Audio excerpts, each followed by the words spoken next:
नमस्कार, आप देख रहे हो डीपीके न्यूज। और अभी राजस्थान के अंदर 2023 चुनाव को लेकर सरगर्मियां तेज हो चुकी है। तो आज हमारे साथ छत्तीसगढ़ विधानसभा से जो पूर्व विधायक हमारे साथ अशोक जी नागपाल हमारे साथ हैं। तो भारतीय जनता पार्टी से प्रबल दावेदार है माने जा रहे हैं छत्तीसगढ़ विधानसभा से।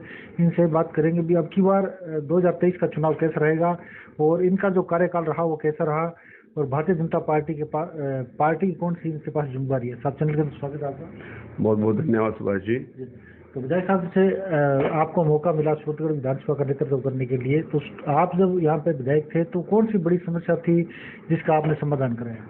सूरतगढ़ विधानसभा क्षेत्र जब मैं 2003 से 2008 तक विधायक था, पूरे टिब्बा क्षेत्र में कहीं भी सड़क का कोई भी मार्ग नहीं था। प्रधानमंत्री ग्राम सड़क योजना में सबसे पहले सड़कों का जाल बिछाया। सूरतगढ़ विधानसभा क्षेत्र उस समय बहुत बड़ा क्षेत्र था। अर्जुनसर से लेकर रावला 365 खनुवाली तक का वो क्षेत्र था। उधर छतरगढ़ के पास लगता था, बहुत लंबा क्षेत्र था। 100 ग्राम पंचायतें थी, 3 नगर पालिकाएं थी। फिर भी मेरा प्रयास रहा कि सूरतगढ़ विधानसभा क्षेत्र का विकास करवाने में मैंने जो योगदान दिया वो सबके सामने है।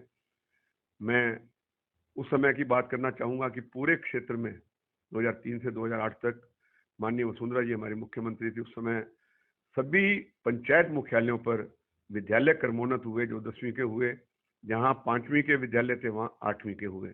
और मूल रूप से जो टिब्बा क्षेत्र था उस समय पेयजल के लिए बहुत बड़ी योजनाएं उस समय की सरकार में, जो जब मैं विधायक था, दी गई थी। विधायक साहब, जैसे अभी 2023 चुनाव को लेकर भी सरगर्मी तेज है, उसके बाद में आपको जैसे पार्टी की बात करेंगे, जिला लेवल की भी आपको जिलाध्यक्ष के रूप में जिम्मेदारी मिली थी यहाँ से श्रीगंगानगर जिले से। तो अभी जैसे पार्टी की कौन सी जिम्मेदारी आपको मिली है? मैं भारतीय जनता पार्टी की राष्ट्रीय परिषद का भी सदस्य हूँ। अभी वर्तमान में आगे जो है, मैं 2023 के चुनाव के संबंध में ये कहना चाहूंगा कि भारतीय जनता पार्टी ने अगर मुझे मौका दिया तो मैं 2023 का चुनाव सूरतगढ़ विधानसभा क्षेत्र से लड़ना चाहता हूँ। तो जैसे अभी आप क्षेत्र के अंदर जा रहे हो तो सबसे बड़ी समस्या क्या आ रही है लगातार?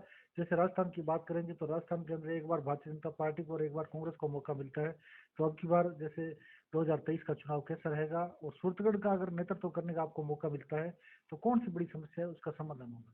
सूरतगढ़ क्षेत्र में आज की तारीख में जो समस्या है वो पूरे क्षेत्र में, जो पूर्व में 2003 से 2008 के बीच में सरकार थी भारतीय जनता पार्टी की, टीसी से पुख्ता आवंटन उस समय किया गया था। उसके बाद फाइलों को रोक दिया गया। आज भी टीसी से पुख्ता आवंटन वाले तहसील कार्यालय के बाहर धरने पर बैठे हुए हैं। उनको पुख्ता नहीं किया जा रहा, उनको खातेदारी नहीं दी जा रही है। मैं चाहूंगा कि भारतीय जनता पार्टी की सरकार पुनः आती है और मुझे कहीं भी नेतृत्व करने का मौका मिलता है तो उनकी समस्या का समाधान करवाऊंगा। और सबसे बड़ी समस्या सूरतगढ़ शहर के लिए है, क्योंकि सूरतगढ़ शहर में आवागमन जो है, बड़े जो हमारे ट्रक्स हैं और हैं, उनका बहुत ज्यादा रहता है। उसके लिए एक बाईपास बनाना अति आवश्यक है, जिससे कि सूरतगढ़ शहर से बड़े वाहनों को निजात मिल सके। तो विधायक साहब, जैसे ग्रामीण क्षेत्र के अंदर आपने बताया, ग्रामीण क्षेत्र में सबसे बड़ी जो टिब्बा बेल्ट क्षेत्र की बात करेंगे तो लंबे टाइम से पीछे आंदोलन भी हुए, खूब हुए। तो बड़ी समस्या है पानी को लेकर। तो अगर मौका मिलता है तो जो ये समस्या है उसका स्थायी समाधान हो सकता है? उसमें देखिए, पूर्व में भी जो विधायक रहे हैं, मेरे समय में भी एटा सिंगरासर माइनर की बात चली थी और कानौर हेड पे धरना भी लगा था। मैं स्वयं उसमें गया था। उसके बाद एक कमेटी बनाई गई। उस कमेटी की हमने बैठक भी करवाई जयपुर के अंदर सिंचाई मंत्री जी के साथ। उस समय प्रक्रिया को आगे बढ़ाया गया था, लेकिन 2008 के बाद में सरकार बदलने के कारण वो प्रक्रिया बीच में ही रह गई। मैं समझता हूं कि अगर पानी की उपलब्धता रही तो हम अवश्य उस ओर कदम बढ़ाते हुए इस क्षेत्र की जो भी समस्या है उसका समाधान करवाने में कामयाब रहेंगे। तो सूरतगढ़ की बात करेंगे तो विधायक साहब, जैसे लगातार भारतीय जनता पार्टी को 2 बार यहाँ से मौका मिला, कहीं न कहीं जनता ने जो समर्थन दिया भारतीय जनता पार्टी को दिया। यहाँ से जो विधायक है राम प्रताप विकास ने भारतीय जनता पार्टी से, लेकिन फिर भी अपनी जिम्मेदारियों से अगर बात करेंगे तो जनता के बीच में काम नहीं होने की एक जो बहाना बनाना अभी हमारी चलते नहीं है, हमारा हमसे काम नहीं हो पाते। तो क्या लगता है भारतीय जनता पार्टी, जनता की कौन सी यहाँ पे गलती रही जो भारतीय जनता पार्टी को मौका दिया फिर भी काम नहीं हो रहा? इसका कारण क्या? नहीं, ऐसा कुछ भी नहीं है। इस बारे में मैं कोई कमेंट्स नहीं देना चाहूंगा कि ये उनकी व्यक्तिगत बात है। हालांकि मैं ये चाहता हूं कि भारतीय जनता पार्टी के विधायक हैं लेकिन सरकार कांग्रेस की है। कुछ काम ऐसे होते हैं जो सरकार द्वारा रोक दिए जाते हैं। अभी नगर पालिका क्षेत्र में हम देखें तो आपसी खींचतान के कारण सूरतगढ़ शहर के सारे विकास कार्य रुके हुए हैं। सूरतगढ़ शहर को अंदर आने के लिए 3 मार्ग हैं, एक रिलायंस पेट्रोल पंप से, एक करनी माता मंदिर से और एक इंदिरा सर्किल से। तीनों की तीनों रोड क्षतिग्रस्त हो चुकी हैं और उनका कोई भी वली वारिस नहीं है, कोई उसकी सार संभाल नहीं की जा रही है। जबकि पूर्व में ये जो यहाँ पर हमारे ये जो सीवरेज डाली गई थी उसके भी खड्डे भरे नहीं गए हैं, उसके जो चैम्बर हैं वो सड़क से ऊपर उठे हुए हैं और चैम्बर ब्लॉक भी हो जाते हैं। ऐसी समस्या, जैसे करनी माता मंदिर है, इसके बगल में एक नाला जा रहा है, आप देखेंगे कि वो कभी भी कोई भयंकर दुर्घटना उसमें हो सकती है। मैं चाहूंगा कि अगर हमें आगे भारतीय जनता पार्टी की सरकार आएगी, हमें ये पूरा पता है, और अगर मुझे कहीं भी इस तरह का नेतृत्व करने का मौका मिला तो सबसे पहले first impression is last impression, शहर के अंदर आने वाली जो मूलभूत सड़क है हमारी, उनका दुरुस्तीकरण करवाना। तो सबसे बड़ी बात करेंगे तो जिले की भी मांग चल रही है इस टाइम। तो सूरतगढ़ जो जिले की मांग है, कहीं कहीं जिलों की घोषणा हुई राजस्थान के अंदर, सूरतगढ़ का नाम नहीं आया, क्या लगता है, क्या उम्मीद है?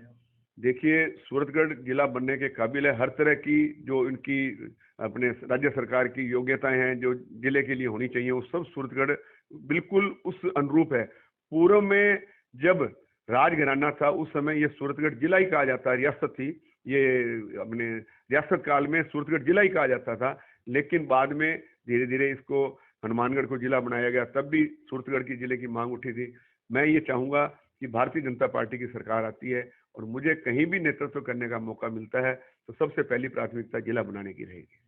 तो जैसा आपने देखा होगा, सबसे ज्यादा अगर ज्ञापन दिए जाते हैं तो सूरतगढ़ उपखंड कार्यालय पर दिए जाते हैं। तो सबसे बड़े जो किसानों का मुद्दा है, खाद बीज का जो समर्थन मूल्य पे भाव मिलना चाहिए किसानों को, लेकिन नहीं मिल पाता। अगर आपको मौका मिलता है तो क्या ये जो छोटी मोटी समस्या किसानों की, इसका समाधान होगा? अभी भी जब भी किसानों को कहीं भी आवश्यकता पड़ी है, कहीं जाने की, कहीं भी किसी से मिलने की, चाहे वो बीमा क्लेम की बात हो, चाहे अभी जो सरसों की तुलाई नहीं हो रही थी उसके बारे में हो, या अन्य कोई भी बातें, उसमें मैं हमेशा उनके साथ रहा हूं और भविष्य में भी उनके साथ रहूंगा और उनकी समस्याओं का समाधान करवाना हमारी नैतिक जिम्मेवारी रहेगी। तो जैसा जैसे आप लगातार 2 बार कैंडिडेट यहाँ पे भारतीय जनता पार्टी की चेंज हुए, लेकिन आप साथ में रहे, कोई बागी नहीं हुआ यहाँ पे चुनाव, आपने कभी बागी के चुनाव में लड़ा। अगर अब की बार मतलब अगर कैंडिडेट को टिकट मिलता है, काफी लंबे दौड़ के अंदर है, कई दावेदारी कर रहे हैं, अगर ऐसा कुछ होता है तो मतलब आप चुनाव लड़ोगे या पार्टी के साथ रहोगे? नहीं, मैं ऐसा कुछ भी नहीं कहना चाहता, क्योंकि मुझे पता है इस बार भारतीय जनता पार्टी की टिकट मुझे मिलेगी, क्योंकि मैं हमेशा पार्टी के साथ रहा हूं। जनसंघ के समय से मैं पार्टी के साथ हूं। कभी भी पार्टी के साथ हमने ऐसा कोई विश्वासघात नहीं किया, चाहे मैं पद पे रहा चाहे नहीं रहा। भारतीय जनता पार्टी इस बार जो भी टिकटें देगी, बड़ा उसमें मुझे उम्मीद है कि सूरतगढ़ विधानसभा क्षेत्र से मुझे इस बार जरूर भारतीय जनता पार्टी की टिकट मिलेगी। तो जैसे हमारे चैनल के माध्यम से क्या संदेश देना चाहोगे जनता को, जो अभी जिले बनाने की मांग जो चल रही है उसको लेकर, और जो आने वाला 2023 चुनाव है उसको लेकर? देखिए, जिले की मांग सूरतगढ़ की बिल्कुल वाजिब मांग है। सूरतगढ़ जिला बनना चाहिए। मैं सूरतगढ़ जिला बने उसके उस संघर्ष समिति के साथ हूं। जहां भी कहीं भी आवश्यकता है मैं उनके साथ जाने को भी तैयार हूं। लेकिन आने वाला जो 2023 का विधानसभा का चुनाव है, मैं ये आग्रह करना चाहूंगा कि भारतीय जनता पार्टी की सरकार बनाने में, सूरतगढ़ से पुनः भारतीय जनता पार्टी का विधायक बनाने में पूरी क्षेत्र की जनता सहयोग प्रदान करे। क्योंकि आप देखेंगे जब जब भी कार्य हुए हैं भारतीय जनता पार्टी की सरकार में ही हुए हैं। आप क्षेत्र की बात किसी भी गांव में जाएं, किसी भी पंचायत में जाएं, ये बात अवश्य सामने आती है कि इस क्षेत्र का जब भी कायाकल्प हुआ है भारतीय जनता पार्टी के टाइम में हुआ है। 2023 में राजस्थान में भारतीय जनता पार्टी की सरकार बनाने में, और 2024 में पुनः हमारे देश के प्रधानमंत्री आदरणीय नरेंद्र जी मोदी बने और केंद्र में पुनः भारतीय जनता पार्टी की सरकार बने, उसके लिए भी मैं सभी से आग्रह करना चाहूंगा कि भारतीय जनता पार्टी को आने वाले चुनावों में पूर्ण बहुमत से विधानसभा में भी और लोकसभा में भी जिताने का कष्ट करें, ये मैं आग्रह करना चाहूंगा। तो ये हमारे साथ पूर्व विधायक अशोक जी नागपाल, इन्होंने बताया मुझे पूरी उम्मीद है भी भारतीय जनता पार्टी एक बार मेरे पे भरोसा करेगी। और इन्होंने बताया जो इनके कार्यकाल के अंदर विकास हुआ और आने वाले वक्त 2023 के अंदर पार्टी को तय करना है और यहाँ की जनता को तय करना है कि अब की बार सूरतगढ़ का नेतृत्व कौन करेगा, तब तक देखते रहिए एडीपी की न्यूज़।